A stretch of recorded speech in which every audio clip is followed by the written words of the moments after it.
A Ozieri il primo archivio della poesia regionale in lingua sarda, un progetto che raccoglie 70 anni di produzione letteraria. Ce ne parla Roberta Dore.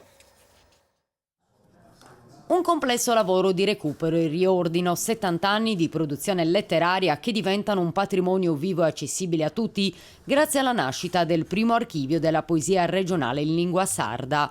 Un progetto frutto della sinergia tra la Soprintendenza Archivistica della Sardegna e l'Associazione Premio Ozieri, da decenni punto di riferimento per la tutela e la valorizzazione della letteratura isolana. È veramente un riconoscimento per tutta la letteratura in lingua sarda, che noi custodiamo gelosamente e con grande impegno dal 1956 e in questo momento crediamo sia un traguardo importantissimo per tutta la Sardegna e per tutti i poeti che inviano le loro opere anno su anno. L'intervento di recupero è stato sostenuto dal Ministero della Cultura. La documentazione raccolta in 7 decenni è stata messa in sicurezza, entrando così a far parte a pieno titolo del patrimonio culturale nazionale.